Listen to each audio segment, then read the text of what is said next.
ᱟᱹᱛᱩ ᱫᱤᱥᱚᱢ ᱦᱚᱲ ᱠᱚ ᱵᱟᱲᱟᱭ ᱠᱟᱱ ᱨᱮᱦᱚᱸ ᱜᱮ ᱜᱟᱹᱦᱤᱨ ᱛᱮ ᱵᱟᱝ ᱠᱚ ᱵᱟᱲᱟᱭᱟ, ᱵᱟᱠᱚ ᱵᱤᱪᱟᱹᱨ ᱫᱟᱲᱮᱭᱟᱜ ᱠᱟᱱᱟ ᱱᱚᱣᱟ ᱥᱟᱹᱨᱤ ᱠᱟᱛᱷᱟ ᱠᱟᱱᱟ। ᱟᱨ ᱩᱱᱠᱩ ᱜᱟᱹᱦᱤᱨ ᱛᱮ ᱵᱤᱪᱟᱹᱨ ᱦᱚᱪᱚ ᱠᱚ ᱨᱮᱭᱟᱜ, ᱵᱩᱡᱷᱟᱹᱣ ᱦᱚᱪᱚ ᱠᱚ ᱨᱮᱭᱟᱜ ᱠᱟᱹᱢᱤ ᱫᱚ ᱚᱠᱚᱭᱟᱜ ᱠᱟᱱᱟ? ᱡᱟᱦᱟᱸ ᱟᱵᱚ ᱵᱚᱱ ᱵᱩᱡᱷᱟᱹᱣ ᱟᱠᱟᱫ ᱟᱵᱚᱣᱟᱜ ᱠᱟᱱᱟ। ᱠᱟᱛᱷᱟ ᱫᱚ ᱦᱩᱭᱩᱜ ᱠᱟᱱᱟ ᱟᱹᱛᱩ ᱫᱤᱥᱚᱢ ᱦᱚᱲ ᱡᱩᱫᱤ ᱥᱟᱸᱜᱮ ᱦᱚᱲ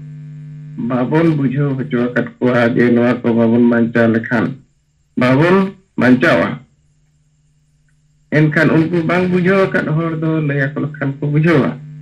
मेनखान अब बुझाव का के बांगा नवा हुयुग कना मारांग कथा जुदी नवा कथा अब बन बुझाव का ये बांगे नवा दो अब बांचाव ते हुयुआ कमी ते हुयु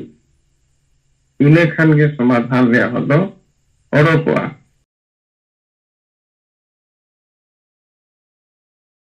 अब यहाँ कमी रे मेना बना सरी कमी रे मेना बना और समाज कंक्रीट समाधान रेना कमी रे मेना बना लहा रेना कमी रे मेना बना अब लहा रे नेन बांगा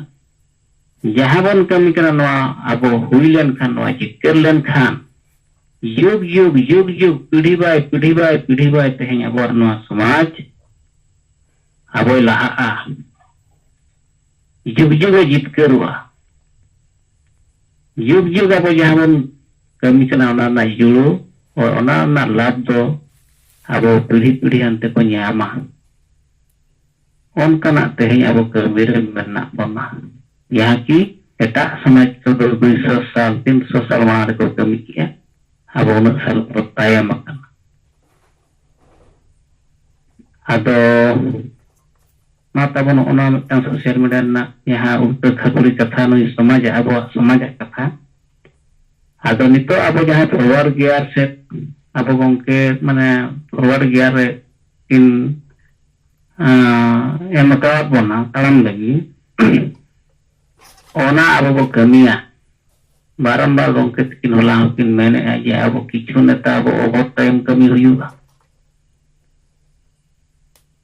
जहाँ की तेहें क्रिश्चियन को 12 जन खन को इहबला बखान तेहें नुकु आरएसएस वाला तेहें 100 जन खन को इहब किया 1925 खन अतो उनका ना इतिहास को किछि गंके तकिन किन लय काट बना माने कम होरते तेहें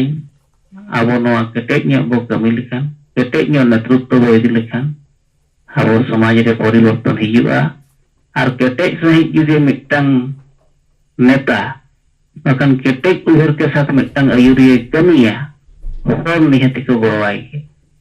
और नेता के अयुरिय के माने आबो के जहां गंके जुत तक बनाए गंके प्रतिवा बुझितार दोहो का जुदि अब ढिला ढाला नो नंका नरम नरम बो तलामा सगार गाड़ी लेका अब माने हर पंजा हर इसी पीछे तो है अदो गंके दो चेत अकाद बना बखान किन मेन गया स्पीड को वॉल्यूम को बढ़ाओ हुयुग ताबन नवा समाज लगी अदो मा ओनाते नितो अड़ी अलगा कमी हकिन लई काट बना माइक्रो मैनेजमेंट कमी अब हुडी लोकल एरिया निजर अतु रेगे जहाँ जहाँ अतु रे नेता मेना बना ओना अतु सुर सुर अतु को ठीक दाड़ेया खान गे परिवर्तन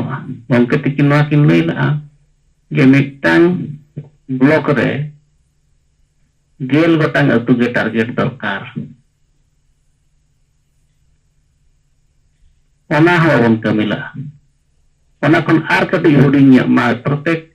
10 परिवार गे टारगेट हुआ नितो जहां ओना बन कमी कन आदो ना 10 परिवार हो अब टारगेट कते बाबन कमी कन आ नवा रेना इया अनुभव भर दो को बुझुक कन गया अब बुझुएत खान को उनको को चिंतित गया हां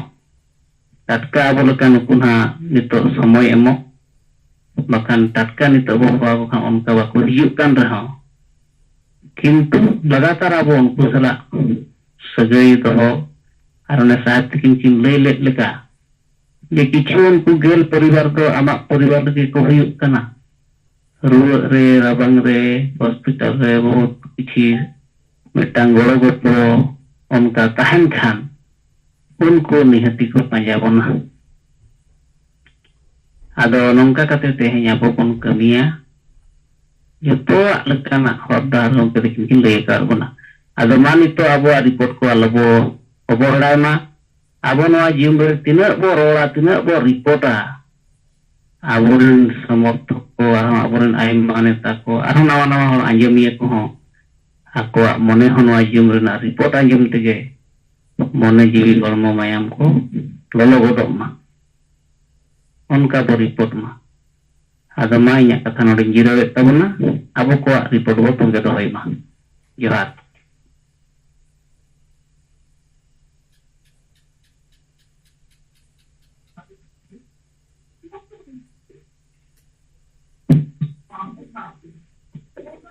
जोहार गे अली मालदाजन हजबीगंज हरि मुर्मू साहेब मैडम सलाते एआई पलत रन सनम सिंगल कमी को सिंगल जोहार। तो अब जाते बैंक के इरते नितो कली बोन हपा उना लेकाते अली मालदाजन ना हबीपुर ब्लॉक और इंग्लिश बाजार ब्लॉक होते के 15टी सिंगल कैप्टन तैयार होई किना ऑलरेडी उना लेकाते 30 जून नॉय सितु कनहुल मा होइना हुल दिवस होइना उना रहो तीन कैप्टन को तेकना को अपना अपना आतो रे नवा को करा कदा माने महामला एम कते बक्तिता कते थोड़ा आको तरह दे चर्चा होइना उनका और साथे आले मिठे किचुले जागराइना 12-15 जन और कैप्टन थे उंडा वाले थोड़ा दे रैली किया रैली के तेनो आवा जहां तिना खासा भाषा जाति धर्म मुद्दा को मना को और साडीना तारपर नय सिदु कनो होल महा जे नवा अडी सासगुन तेनो गरब दिन kan tabna abo lagi tito mane नवा दिन रो abo ऐतिहासिक दिन kana नवा रा जहां तिना जागवार कमी पिचिर को ओना को ली साडीना और साउते नवा जे मजी बन मुदल को आतो बन बांचेवा हंडी बन सहाया समाज बन लाया नवा को कॉन्सेप्ट अडी बेस ते लई बुटुइना अबोरन जहां तिना कैप्टन को थे kana उनको को बुझाव के कदा जे नितो दा अबो जहां तिना नौका मिटे बिचिर अबो थे समांग का एक नौके 10 टी परिवार संगे अबो लगातार नौका चपड़ा बोलते हैं ना और उनको नवा सिंगल ना जहां तिना बिचिर ना नवा मुद्दा को समांग के उनको शुरू करते हैं यहाँ तिरगा अबो उनको कोई जपान को और सिंगल बिचिर रहते मैंने पूरा को बढ़ाई यहाँ ते को अपना तो नवा पीस गलमरा होइना साउते नई जगह जगह हम होयन गया अडिगन जगह रे तो आले इंग्लिश बाजार हम नमी कैप्टन ते कना उन्हें करा चुके फोन के गुलिंग बढ़ाई केता जे उन्हें बारिया आतोरना मिटे दायित्व ने हता का को सो पलमरा को ते उन्हें तिरि से जो ऐतिहासिक दिन में करा केता और यहाँ ते नला कोई के उन्हें मारे आबोरन ये गे थे लीडर गे थे अदो उन्हें कॉन्सेप्ट उसरा तके अने बुझाव दाड़े कना अदो आरो साक्षात मनुष्य रे पाम कते आरो नोका अब जहां तिना मुद्दा मेना को मेना को इति कते गपलमरा होया और आले मालदा जिले रे नय लगातार ये गाजर ब्लॉक हबिपुर ब्लॉक तारपर नय बामनोला ब्लॉक रे हना को अतिरि से जुने की कते मा मना बतावन गया रैली को होइना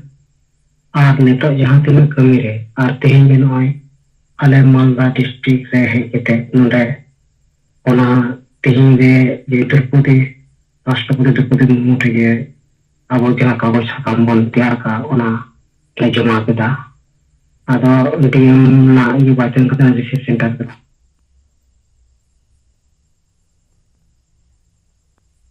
मुकाले गलमरा केदा आरे हे इना आदो नय जे लगातार अब ठे मिटे जे बिचार समाव कना और नवा मैसेज को नितो है भेजा बड़ाइना बड़ाई चुके को व्हाट्सएप पर हम अदो नौका नाले मालदा जिले तो कमी हो रहा है कना और मोहन हंसदा गंके उनिमा चलाव कना अरुणाचल प्रदेश आसाम करे ओना करे नई ओंडे अब सिंगल ना बिचिर हासा भाषा जिते धर्म बांचाव लगे जीवन बदल को आतो बन बांचावा समाज बन अडी बन सहाया समाज बन अडी वेश ते रे बिचिर को कना व्हाट्सएप पर हम लेंगे लेकिन से आर्थिक से जो जहाँ तक प्रोग्राम को चुनना ना को मिलो कना ᱟᱫᱚ ᱱᱚᱜᱼᱚᱭ ᱥᱟᱹᱨᱤ ᱱᱤᱛᱚᱜ ᱡᱟᱦᱟᱸ ᱛᱤᱱᱟᱹᱜ ᱜᱚᱝᱠᱮ ᱩᱱᱟᱹᱜ ᱵᱤᱪᱟᱹᱨᱮ ᱥᱚᱢᱢᱟᱱ ᱠᱟᱵᱚᱱ ᱠᱟᱱᱟ ᱠᱚᱢ ᱦᱚᱲᱛᱮ ᱟᱵᱚ ᱢᱟᱱᱮ ᱠᱚᱢ ᱯᱚরিবার সঙ্গে যোগাযোগ করতে আবো উনকু বন গাতে কোয়া আর নয় আবার দুলুর জানা কেন দুলুর নো কইলেই কাই উনকে ওনা বন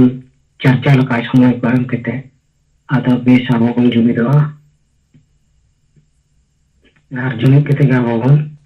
জিতকেরওয়া আদা নয় নিতো লাগাতার নয় বন ইয়ে নয় বর্ষা বলা না আলে সে নয় তাকে কঠিন আদা ঠিক গিয়া এনতে রহ কোন কোতে যোগাযোগ কেতে নোয়া কো kami alala kurumutuda ar porale ar onukage captain sama ko apal na ho kana adama e komen kete ling cheta torate sanam ko jar Johar panjang ke abo hari murmu bangka tikina dipoko kami onte ho Maldo pasta to sati kecelakaan ya kami ko besi celukan takona adama primor mo ketikina report selagi ay manet neta ko report watong ke doy ma ado ida te sekonar mita report tehen mitang hoy tehen do उन्हीं जहाँ पीड़ परगना अच्छे कमगे तेहेंगे phone लिया जहाँ apa sebab kate-kate bahkan nui mahabren ya torot pargana tahe kana ar torot pargana kon ho liste ni rigen lai ar uni kan pir pargana sebate yang kia phong le tu di ropo lain ado chet ko kami jalak kana hisap te kapal marada ya aja amai Sonil Murmu gomke taboma maik bin khula ka enak khon bamin rorkan tabona ado ma jodi be rorkan khan abina katha bo anjema rorkan maik bondo ka tabon bin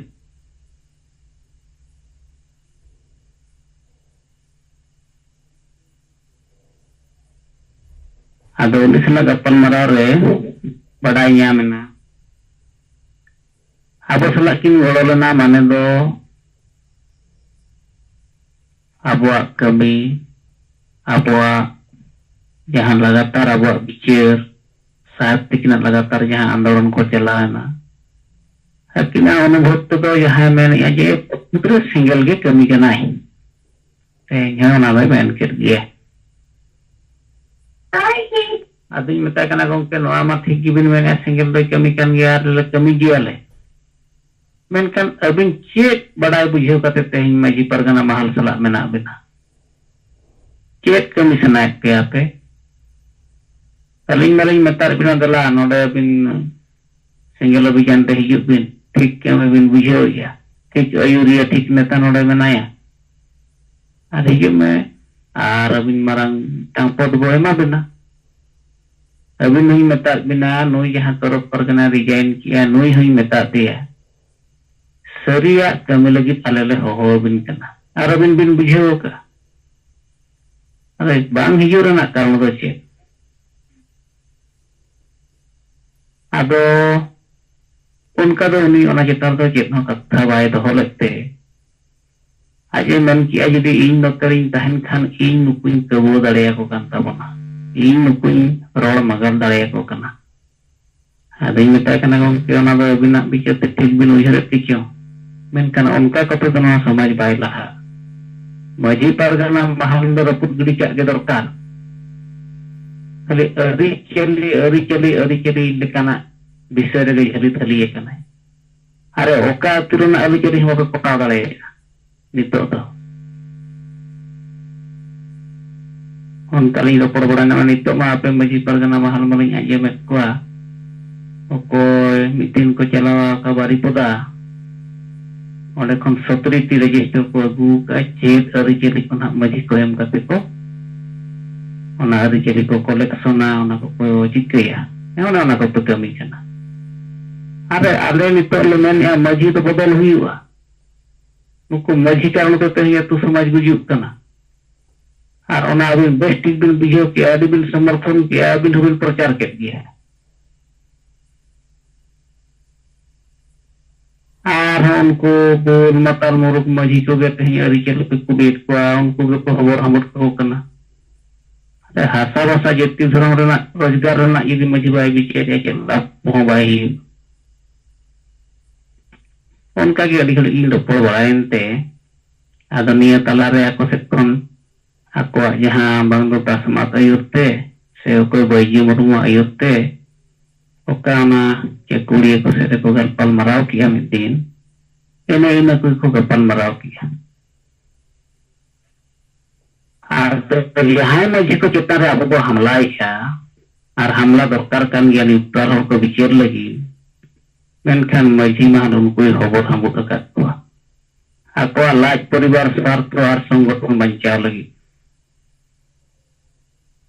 अदो नुकु मजी परगना महाल मयूरभंज रे मेता गया मयूरभंज रे हका आपे महाल ममित जे वची नोडे हो तो ई शक्ति का नयूरिया मेना पा जे जहां पे कथाय अदो चेट हिसाब ते ओना संगठन करे बिन ताहन कना बडाय बुझो तो माने अजब हर कना बिन गमके बिन अदो रो नका उनी सला रपोर करे हो माने बडाय बुझो कते हो अबरिन हर सरिया कमीरे बंचा प्रेना कमीरे बकान हिजु कार पुटी बंचा दो कारेना कमीरे तेहें बाको हेटाड़े कना अदो मा ताहले गंके को तबो आबो बांग थिर कते अपन अपना रिपोर्ट निहतिबो दोहोया आबो बो आंजम पे ताबोना जोहार अगर माता वो कोई हम पे रोड ते आर कटी जी रोड तड़िया पे को रिपोर्ट को सप्राव करता बन पे नोआ हुल महार ना कथा आदा सारस कुना ब्लॉक रे बारीपुरा जोन रना यहाँ ओले जहाँ हुयन तबना वो हुल महा आदो बिसुई ब्लॉक से खन मिटांग 105 आले नोआ सारसकोना ब्लॉक से रे उनी दूसरे ते ठावा कनाई उनी आर अग्नि ओड़ा होकिन हेज लेना उनकिन दो संपूर्ण संगेला बिचेतो ते है माने इने हलो किन हेज लेना ओना सलाते आर 6-7 होड़गान उनका नावन होड़ को हेज लेना आदो उनको को अबो कथा को आंजम किया और जहां ओंडे बो कुलिकेट को जे सारना धर्म कोड बाबो नाम लेखान बो आदो गया से बांग मासे ले तब बांग आदो गया आदो लेखान बन चेक चिके हुआ आदो आबो सेक्टरिन कमिया को मेन किया बांग कोड हताव हुआ आदो गया बन आदो सरी बन बड़ा किया नीत हो आती के कना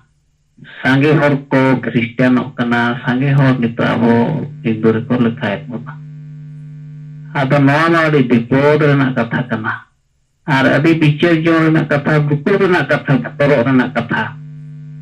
मेनखान आबो तला रे माउना पर भावना चिंता चेतना नेलोक कना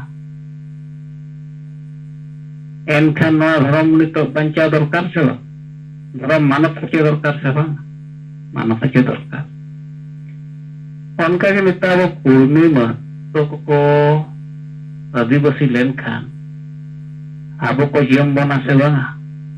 आबो रोजगार जो रिजर्वेशन जुड़ो को जियम से बांगा निहति को जियम तो कौन भी महत्व अड़ी को आदिवासी रेगे नौ पे महागार में पेपर ओडक लेना संवाद रे ये एसटी एससी रिजर्वेशन करे कुछ खंडायत को चक्री के आबो नवा ब्लॉक करे हो अडिगान रिजर्वेशन को जहां मयूरभंज रे हो मेना अडिगान नोडे होते ना को रजेका बना हर कोन भी महत्व को आदिवासी लेन खान माने हेती को यम बना ना तो पतियत करा से माने हेती को यम बन गया ᱟᱫᱚ ᱠᱚ ᱡᱤᱭᱚᱢ ᱵᱚᱱᱟ ᱵᱟᱠᱷᱟन ᱠᱚ ᱡᱤᱭᱚᱢᱮᱫ ᱵᱚᱱᱟ ᱪᱮᱫᱟᱜ ᱟᱵᱚ ᱥᱟᱸᱜᱮ ᱦᱚᱲ ᱵᱟᱠᱚ ᱵᱤᱪᱟᱹᱨ ᱜᱮ एनखान नुकु कोणबी महतो को बांग आदिवासी होचा को दरकार से बांग दरकार गे मेनखान बावन आदिवासी होचा को खान जुमी दरकार गे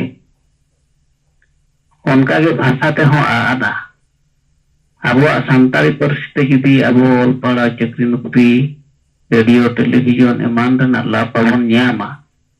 उड़ीसा रिन दो उड़िया चबा गया बंगाल रिन को बंगाली आसाम रिन को आसामी चबा भाषा ते होते हैं आ पोतोला आदो नवा लगी ते तो ते अबो राज समानत तो दरकार अबो मिटांग गे आदिवासी समुद्र सांताली परसी तबो ते हैं अबो इजाkan मत नेतृत्व ते राष्ट्रीय सम्मान यामा इनखान नवा भाषा राजभाषा बांग हुईलेन खान अब भाषा गुजुआ से बांग गुजुआ भाषा गजलेन खान दो तेहें अब आदो गया आदो नो नोंकाना मुद्रे जहां गपालमाराव हुईना आदो मुचाद रे उनको यहाँ नवा को हेज लेना और उनकिन एक सरपंच रिनकिन बना हो सलाते ए हो आदो उनको को नवा गपालमाराव चेक लेका बुझो के तबना के apa mate hen utar puilu no agapal marau pe anjam kiya menkan apa lekan agapal marau no da bale gal marau la to ente reho nitto ga jahan singgel obijana kami jalak kana te ale karya ko ko ale singgel neta ko ale no training gapal marau min no da yin to ne ni ko katha jahan abin bin anjam ke cek ka bin bujo ado ek sarpanch yang ni tang madam kane Anwar mungkin kami ya,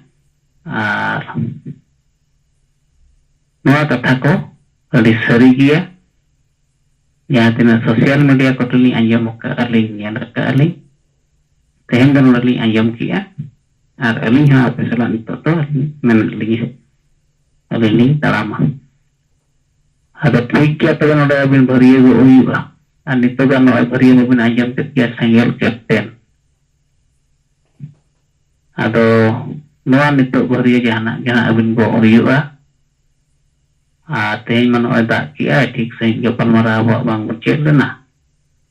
ठीक सही api ko sala kuli gapal mara bang hui lena ado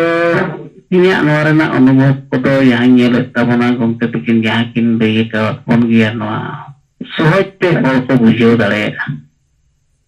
jaha abo ten noa nitok percian mana pilih selakte abo lenai sapau ar jaha tina hoi anubhav ya jaha tina hoi node nawa poribar ko hej kan gya kana jami ko hej len gya unko dia rai ko bujau gya ado bujau ge ko bujau ya menkan ukku jeteh irin jaha ko tahi kana gel poribar ado bujau kata no je bai talam dareya kana abo salat talam lagi bai seplat kana ona tala saat tekin lei kia je nuku pugel ko tiken kan do yumit than kini turuk jutum te ada dari hiju rena angko ko saprap ha jahai poribar ko te yumit than Unit bahkan rehijuran aku separana. Unku Kristen isai kuluka Ravibar ko pekena. Udah jahat gitu hanya bahasa yaitu dalam rojikan andolan be kemire uni golai semuanya kulut teh bisa kulut teh jatuh tehnya bo adivasi samajre menak ya. Ado onka tehnya bo nuku प्रत्येक singer captain गेल परिवार सपराव को आदो माताले गंके कथा बो इनके पन्ना बाबा रोडते नोआ report को कटे इन तंगे तरा का कान ताबोना आदो आसो कना बो मा समय अडी गान ढेर मेना गया अपना दुनिया बो रिपोर्ट बो लई सदरमा उड़ीसा प्रदेश सिंगल सभापति नरेंद्र हंग ketikin maikin kula kia itu dan nukinak kata bo anjama सलाम को जोहार अंजमोग कना नारायण बाबू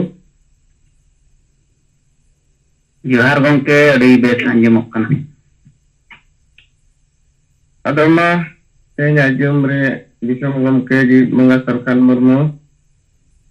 और साथे सलाम को इन पाटा खन लासाने जोहार इन नरेंद्र हेम्ब्रम उड़ीसा सेंगल प्रेसिडेंट इन पाटा खन तबो नितो जो सिंगल कैप्टन सिंगल टीम बनाव रेया रिपोर्ट दो इन ठेन नितो ना दोहाते बाले nyapam gapal maraw kana onate single team रेया रिपोर्ट दो ना नितो इन ठेन बनुआ मेनखान बिचार लेकाना कथा लई सनाया जे नॉय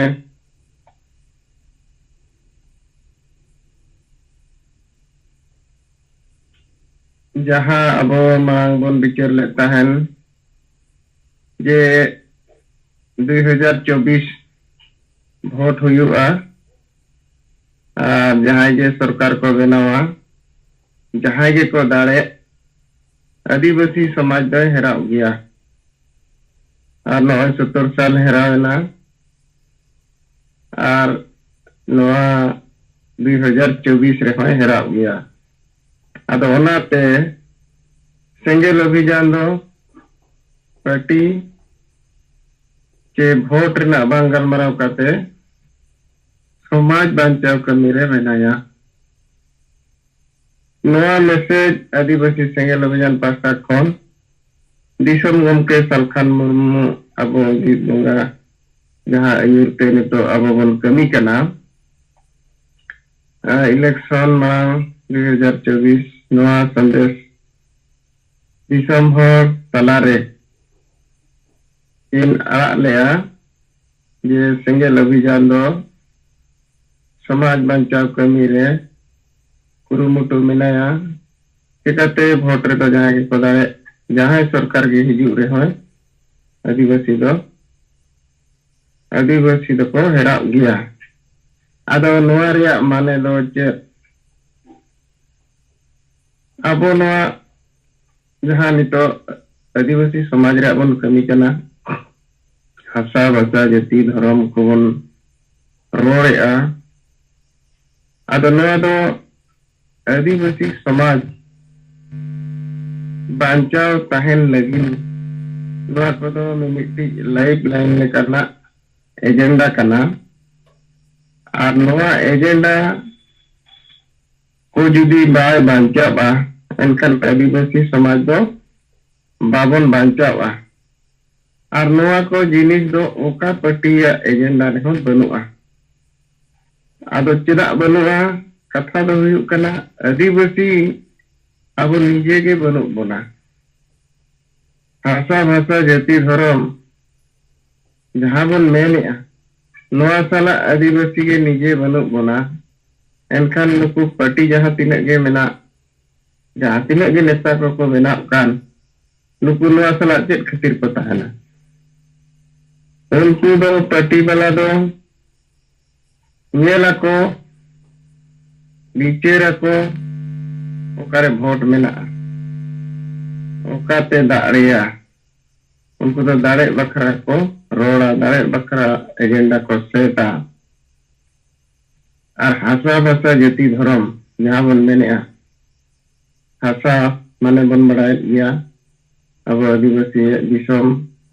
CNTSPT लेकाना कानून को जहां तीना नोआ हासा बांचाव रेया उनका के अब भाषा बन बढ़ाया गया संताली राजभाषा अब जहां रे बन हुई लेना नोआ भाषा बांचावा और ओना दा झारखंड पोनोत रे संभव बा ओना खातिर अब झारखंड राजभाषा लगातार बन रोड़ कना उनका के जाति जुड़ू अब बांचाव ते हुआ नितो अड़ीगान जाति आदिवासी सनायत को आदिवासी जुड़ू और भाषा रेज लगेन उनका के अब धर्म अब मान्यता निर्धारित बांग खातिर ते आबोरेन हर हाना नवा धरम ते हर को हटिंग चाबाक कना को बाई बाई तेबन आद चाबाक कना तो नय जो हासा भाषा जाति धर्म कथा बन रड़ कना नवा को जुदी बाबन बांचाव दाड़ियाआ एनखान दो अबो जहां तिनाग गे बन एमएलए जहां तिनाग गे एमपी बो बनाओ जहां तिनाग गे मुख्यमंत्री बन बनाओ और नितमा मुख्यमंत्री राष्ट्रपति हो बन बनाओ कान गया एन रेहोगे आदिवासी समाज दो बाय बांचाव नवा समाज दो गुजुग गया आदब गया आदो ओना खातिर ते आबो भाषा भाषा जाति धर्म बांचाव लगिन आबो के आदिवासी सेंगेल अभियान के बन रोड कना बन कमी कना बन आर बन चेष्टा आदिवासी समाज नवा एजेंडा सला तिंगु लगन आदो नवा रे मिटंग मारांग समस्या नेलेना ये आदिवासी समाज दो अतु रे मेनाआ अतु समाज रे जहां तीन भूर हासा भाषा जाति धर्म रे गालमाराव बाय हुयुआ ओंडे बुझाव बांग हुयुआ उन भूर आबो नवा एजेंडा इदी काते आदिवासी जुमिद बांग हुई दाड़ेया मेंदो संभव बाय नेलोक कान ओनाते समाज सुधार रे कथा नोडे हेज एना ये तुरिनी कैप्टन जहां बन मेनेआ मजी बाबा गे नवा एजेंडा सला बनु बिजान एखान बाकी होड़ दो नवा सला बाको तड़म दाड़ेया कना ओनाते गमके अबो रान लेकाना कथा लेयात बुना ये मा जीवन बदल को अतु बन बांचावा आदो नवा कथा को इन अबो समांग रे बिचार लेकाते मेन सनाया ये नोय जो गमके अबो सरीगे जीत बुंगा लेका बन मनाव कर लिया ये नोय जो आदिवासी समाज रे कथा लगातार नोय रोड कना और आबो आदिवासी समाज सला मेना बोना अदो आबो जुदी आदिवासी समाज सला सांगे रोड बन तिंगुना एनखान जहां एजेंडा आबो बन रोड कना नोआ एजेंडा के टाइम दो जोतो पार्टी आको एजेंडा लेकाते रोड हुया को और आबो नोय अड़ी लंबा समय अड़ी गान आबो सारना धर्म कोड रिया रैली मीटिंग जुलूस को बन हुई किया जोतो पनत रे राजधानी रे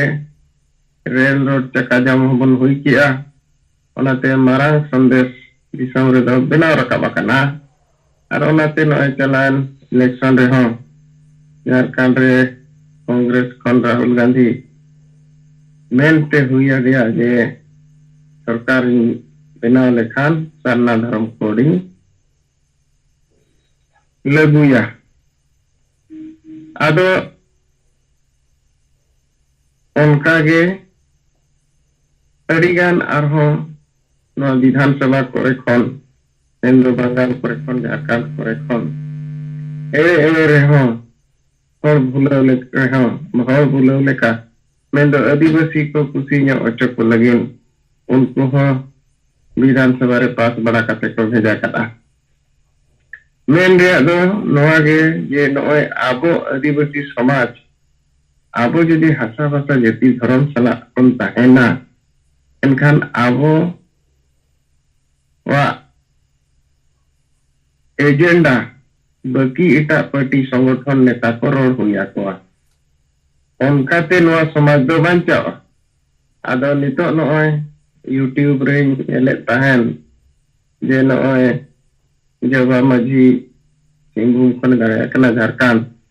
नुई हा सरना धर्म कथा रोड ᱧᱚᱜ कदाय आर उनका के बंगाल रे मिट्टी एमपी AITUC चेचेत अंतेना उना ठौके मनहा बांग बड़ाया कना जाहो नुकु को रोड जों कना आदो नोआ को दो संभव कना चेदा नोआ को दो नोआ खातिर ते अबो आदिवासी समाज रे कथा सारना धर्म मान्यता रे कथा बन रोड कना और नोआ को इदी काते अबो गमके तिकिन अड़ी तर्कपूर्ण भाव रे जतो कथा किन दोहा का और ओना को अब चेक करते अब हो बन रोड कना रोड रे अपन कोशिश और नवा दो लगातार बन रोड़ा मेन दो तेहें जो आदिवासी समाज अब बांचाव कथा बन मेने एनखान नोडे दो अब जो नो जहाँ तीन एजेंडा गमके से तात बना है नोआ एजेंडा रे अब लगातार कार्यक्रम हताव हुआ और बुझाव हुआ और नोआ एजेंडा सला तीसो समझौता बाय हुआ नोआ गे बांचाव रेना जीवित तहन रे आदिवासी समाज लगिन दो रान लेकाना कना आदो नो जहाँ हंते हंते करोड़ बाया आर हो करोड़ा जोतो करोड़ा अब उन हरि बाबन कमिया का नोआ रे दोषीदार दो अब गे अब जहाँ तीन संगठन सला जुड़े मेना बना और नो जहाँ कथा नारायण मुर्मू मेन किया जे अतु दिसम हर को बड़ाय कान रहे गे तो गहिर ते बांग को बड़ाया बाको विचार दाड़ेया कना नो सरी कथा कना और उनको गहिर ते विचार हचो कोरिया बुझो हचो कोरिया कमी दो कोया कना जहाँ अब बन बुझो का अब कना कथा दो हुयु कना अतु दिसम हर जुदी सांगे हर बाबन बुझो हचो कत कोआ जे नोआ को बाबन बांचा लेखान बाबन बांचावा एनखान उनको बांग बुझो कत हर दो लया को लखान को बुझोवा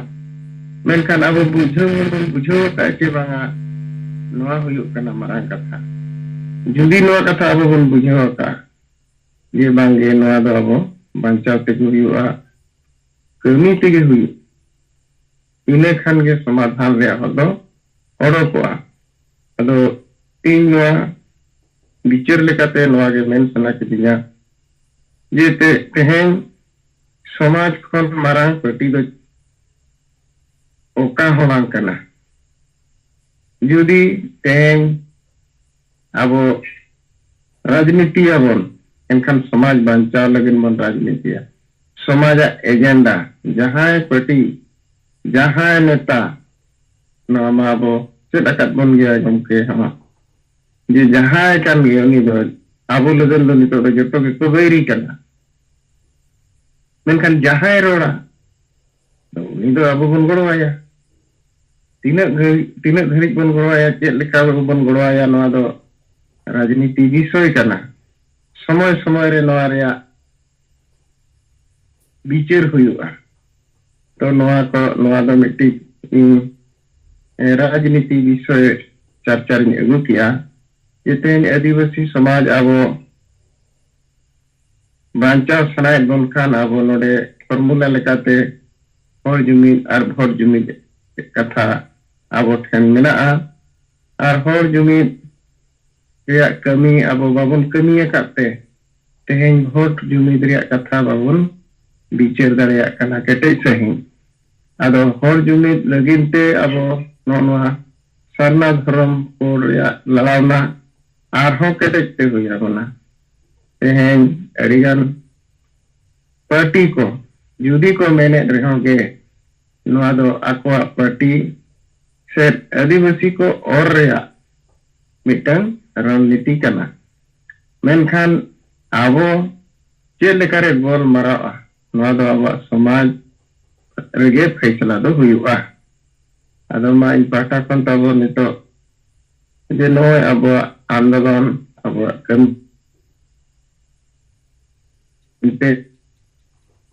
लेका आदिवासी समाज अब एजेंडा गमके जहाँ बनाव हटवात बना ये हासा भाषा जाति धर्म रोजगार चाषबास संविधान रे आईन कानून जहाँ को नोआ बांचाव लगिन जुमिदते हुयुआ आदो मा इन पाटा कन तबो विचार लेकाते nya कथा सदर का निने गे nya विचार कथा विचार या सलाम को जोहार जोहार adama Desa Prabai Singgel Saraputi Narendra Hemram Bangke Tikina Rajniti Renak Katha Salah Awal Samaja Utna Renak Katha Salah Nit उतनाव लगी जहां कमी अब गंके तकिन किन एम बोना नवा कमी जरूरी गया नवा रे अब पुष्टो सही रिपोर्ट हिजुग दरकार गेल परिवार अब बो सेलेद को से बांगा नवा को चितान रे किना कथा बो आंजम किया हदमा नुकिना रिपोर्ट तायम समय अब ठिन मेना गया अब रिपोर्ट बो तो दाड़ेया ana do sahab tikin abo tikin tulaka nito sahab tikina katha bo anjama नाम को जोहार sar johar नवा रोड सननी करना दोनों को मस्जिद परगना व्यवस्था को गंभीर व्यवस्था नोडे कोई बाबू आजाद लेता आदिवासी तो वो नवा के बहर करना नोडे के पंचायत रे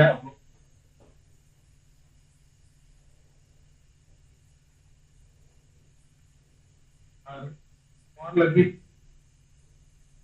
अब उस केंद्र करके केंद्र ऑप्शन हमने को लगाया ये मुक्ति नारायण देश को जो ना रहेगा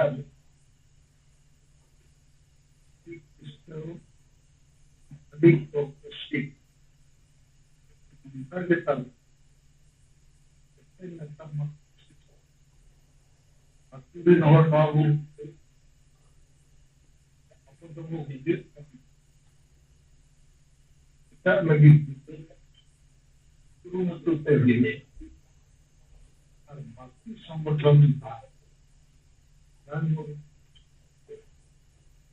दिल्ली जाहिर लगी अरे तो मत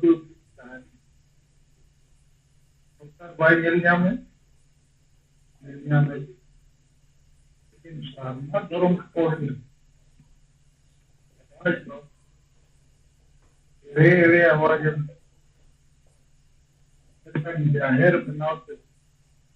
उनको भाई इतने पंचायत तो भाई अधीन वाली देश तो कमी कोई आजाद हो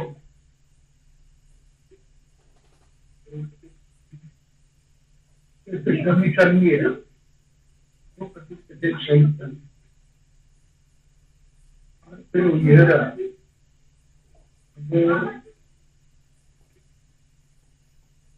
वो मानस की आजाद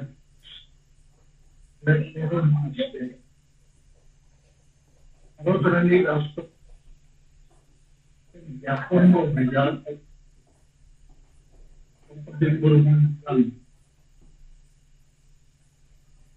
अजीब परिणाम हमारा ज्ञापन हमारा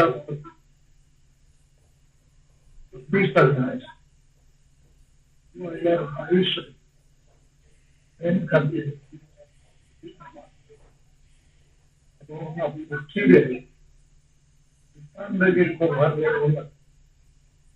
गुलामी से आजादी की ओर आज से